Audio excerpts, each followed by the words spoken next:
નમસ્કાર, હું રાજ. આપ જોઈ રહ્યા છો સ્પાર્ક ટુડે ન્યૂઝ. વડોદરા મહાનગરપાલિકાના ચર્ચાસ્પદ આતાપી વંડરલેન્ડ પીપીપી પ્રોજેક્ટને લઈને હવે નવો વિવાદ સામે આવ્યો છે. મ્યુનિસિપલ કાઉન્સિલર દીપા શ્રીવાસ્તવે મ્યુનિસિપલ કમિશનરને પત્ર પાઠવી પ્રોજેક્ટમાં થયેલી કથિત ગેરરીતિઓ, તપાસ ફાઇલની ચોરી અને જવાબદાર અધિકારીઓ સામે એફઆઈઆર તેમજ સીબીઆઈ તપાસની માંગ કરી છે. પત્ર મુજબ વર્ષ 2015-16 દરમિયાન વડોદરા મહાનગરપાલિકાએ જેએસએફસી સાથે આતાપી વંડરલેન્ડ પ્રોજેક્ટ માટે એમઓયુ કર્યો હતો. બાદમાં નવી એજન્સી સાથે કરાર કરવામાં આવ્યો હોવા છતાં જરૂરી મંજૂરી વિના 2 હોટલ અને મેરેજ પાર્ટી પ્લોટ બાંધવામાં આવ્યા હોવાના આક્ષેપ કરવામાં આવ્યા છે.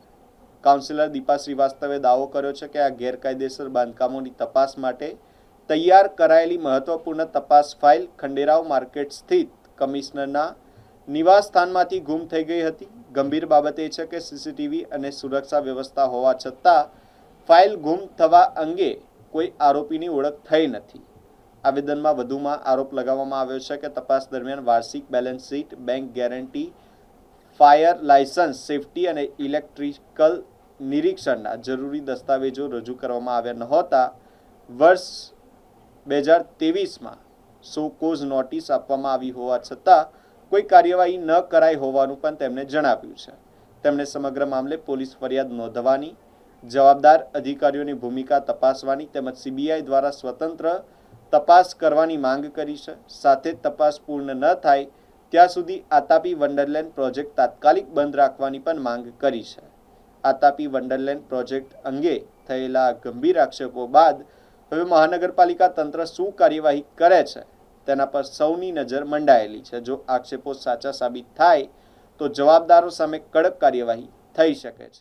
2 દિવસ અગાઉ મેં કમિશનરશ્રીને, મેયરશ્રીને અને સીબીઆઈ ઓફિસમાં આ પત્ર મોકલ્યો છે, સૂચન મોકલ્યું છે. આતાપી વંડરલેન્ડમાં ગેરનીતિ મુજબ અને ભ્રષ્ટાચાર મુજબ જોડે જોડે આજથી 2 વર્ષ પહેલાં જે નાના બાળકોની હત્યા થઈ હતી એના વિશે પણ ખાસ કરીને સીબીઆઈમાં જાણકારી મને આપી છે અને એ લોકોને કેવું છે કે ફાઇલો ગુમ કેવી રીતે થઈ. 2015થી 2016 જે તે સમયના કમિશનર શ્રી સાહેબ એમના ઘરેથી ફાઇલ ચોરી થઈ એવી અફવાઓ ફેલાવવામાં આવી. મેં એવું કહું છું, જ્યારે કમિશનરશ્રીને આટલું પ્રોટેક્શન મળતું હોય, સીસીટીવી ફૂટેજ હોય, તો કેમ સીસીટીવી ફૂટેજ બહાર ન પડી? આ કોની મળી ભગત છે?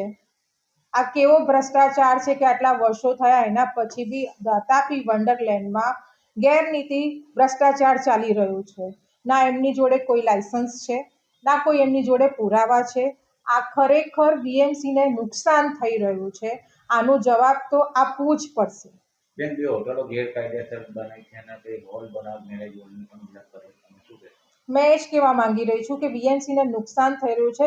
બીએમસીને કોઈ જાણ આ બાબતની છે નહીં. એટલે એઝ અ કોર્પોરેટર મારી આ કમિશનરશ્રીને અને સીબીઆઈ જાંચ બેસાડવા માટે રજૂઆત છે અને આનો તો એક્શન લેવો જ પડશે. નહીં તો હું ખુદ જાંચ પડતાલ કરવા નીકળીશ અને મારી ટીમ નીકળશે.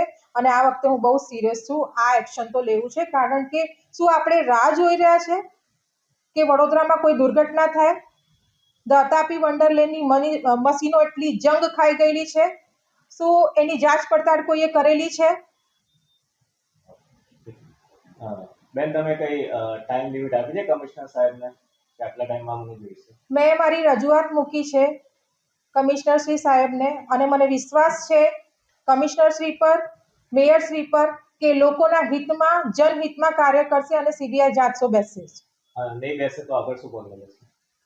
હું ધરણા પર બેસીશ. જે નોર્મલ લોકો કરે છે એ જ કરીશ, પણ આ લોક માટે, વડોદરાની જનતા માટે છે, અનસેફટી છે, ભ્રષ્ટાચાર છે. હવે કમિશનર શ્રી સાહેબ આપને તો અવાજ ઉઠાવી જ પડશે. એટલે તમે કોઈ સમય મર્યાદા આપી છે કમિશનર સાહેબને કે આટલા સમય મર્યાદામાં આ એક્શન લેવી પડશે? મેં મારી રજૂઆત મૂકી છે. ઓલરેડી બધા લેટ જ છે. અને મેં તો પહેલાંથી જ કહેતી આવી છું, હું જનતાની અવાજ છું. મને નીચે ચક્કો જામ કરવો હશે તો હું કરવા તૈયાર હોઈશ. જેલમાં પૂરશો એના માટે બી દીપા શ્રીવાસ્તવ તૈયાર છે. પણ જ્યારે લોકહિત જનહિતમાં વાત આવે તો આ ભ્રષ્ટાચાર વિશે તો અવાજ હું બુલંદ કરીશ અને એમાં આપને મારું સાથ આપવું જ પડશે. આ જનતાનું સાથ આપવું પડશે, કારણ કે આ વડોદરાની અવાજ છે, વડોદરાના ઘરના છોકરાઓની અવાજ છે, કારણ કે આ બેદરકારી થઈ રહી છે.